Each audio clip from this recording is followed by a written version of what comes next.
There's this ghost haunting the Canadian economy. While we're all, understandably, focused on grocery bills and mortgage rates, something huge, a deep structural break, has cracked open right under our feet. The Bank of Canada sees it. And this is the case file on what's happening. The evidence inside points to a single, pretty unsettling conclusion. So let's be absolutely clear. What you're about to see isn't some wild guess about the future. It's an audit. It's an accounting of what is already happening. For a huge number of us in professional jobs, this is basically an eviction notice, a notice from a career you probably thought was safe and sound. The truth is, for many, the clock has already run out. So yeah, forget all the sci-fi stuff. This investigation, it's laser focused on right now, on the next 4 years, leading up to 2030. And the question is painfully simple. Does your job have a future? We've got to figure that out before it's too late. All right, every investigation needs its key tool, its magnifying glass. For this case file, it's something called the C-AIOE Index. Now, this isn't some academic theory. This is the exact framework that Statistics Canada is using right now to grade the future of every single job in this country. Okay, it sounds complicated, but it really boils down to two brutally simple questions. First, how easily can an AI do the thinking parts of your job? The writing, the analysis, the decision-making. That's what they call exposure. And second, does that AI make you better at your job, or does it just become your replacement? That's complementarity, and let me tell you, that second question, that's everything. So this framework basically sorts every single job into one of four buckets, four possible futures. In one corner, you've got high exposure, but also high complementarity. This is the augmentation zone. Think of surgeons or senior engineers. AI doesn't kick them out, it turns them into superheroes. Their value just skyrockets. But then you have the other corner. High exposure, but low complementarity. This is the obsolescence zone. We're talking data entry, office support. These are roles where AI isn't a helpful tool, it's the brand new employee who works 24/7. For a huge, huge slice of the white-collar world, that's the verdict. The systems evaluation is done, the initial diagnosis is in. Now, let's look at the evidence. This isn't just a theoretical divide on a chart.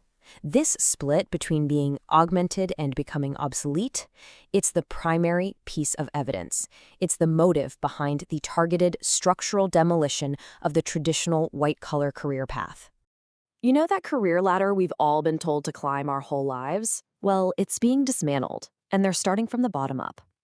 That first rung, the entry-level job, it's basically becoming a ghost of the past. Just look at the data from the last few years. It's a crime scene. Between 2022 and 2025, job growth for experienced pros in these AI-heavy fields just exploded. Why? Because they were the ones hired to build the new AI systems. But the cost? Well, the cost was that job growth for anyone under 30 in those same fields completely flatlined. The very systems the experts built are now doing the junior-level work. The training ground for the next generation, it's gone. The chain of mentorship has been severed. Think about that. The entire value proposition of a career has been flipped on its head. Skills that took a decade to learn, writing code, analyzing data, summarizing dense reports, are now done in the time it takes an AI to think. The entire path to becoming an expert is being devalued in real time. And this problem, it isn't just about your job or my job. The evidence shows this rot, this inaction, goes all the way to the top. We're zooming out now, looking at the entire Canadian business landscape. And frankly, what we're finding is a story of systemic, almost criminal negligence. Take a good look at this number. Let it sink in.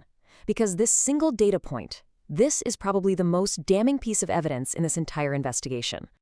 That's right. Nearly 4 out of every 5 Canadian businesses have officially declared that the single biggest technological shift of our lifetime is, and I quote, not relevant to them. This isn't just a small miscalculation. This is profound, willful ignorance, and it's turning the productivity gap we have with the US from a gap into a canyon. And here's the brutal, personal consequence of that ignorance. When these companies finally wake up from their nap, and they will, they're not going to adapt gracefully. They're not going to invest in retraining you. No, they are going to purge. Mass layoffs aren't a side effect of the system. They are the emergency ripcord they'll pull to make up for years of doing nothing. So, we've audited the crime scene. We've examined the evidence. The diagnosis is in. Now we have to pivot. We have to move from diagnosis to action. This is the plan. This is the survival manifesto for what's coming. Step 1, audit yourself. Tonight. Seriously, be honest. If the core of what you do for a living can be summarized in a simple AI prompt, you need a new plan. Now. Step 2, build a volatility buffer. Cold, hard cash is the only real weapon you'll have when the restructuring hits. And 3, specialize in the things that are uniquely human. We're talking high-stakes judgment, real crisis management, navigating the messy human politics that AI just can't touch. And look, these aren't just random guesses. These are the specific, critical skills that Canadian businesses themselves say they need. It's not just about learning to code. It's specialized AI development. It's not basic IT. It's high-level cybersecurity. And notice the last two. They're the most human of all. Leading new teams of people in AIs and coaching the kind of talent that a machine can never, ever replicate. Which brings us to the final, really cynical truth of this whole investigation. All this disruption, the obsolescence, the coming purges, it's not a sign that the system is broken. It's a sign that the system is working exactly as it was designed to. It's built to maximize efficiency, with very little concern for the human cost. Ultimately, this is the choice that every single professional in this country is now facing. That comfortable middle ground of the knowledge economy, it's just evaporating. You're either going to be the person directing the technology, providing the judgment, flying the plane, or you're going to be the raw data that the system consumes to get smarter. So, the audit of your career is complete. But if you think your paycheck is the only thing this new algorithm is coming for, you really haven't been paying attention. The same AI that's rewriting the job market is also being used to rewrite the math for things like the Canada Pension Plan. And let's just say the whole idea of a fixed retirement age is about to get very flexible. The investigation is far from over.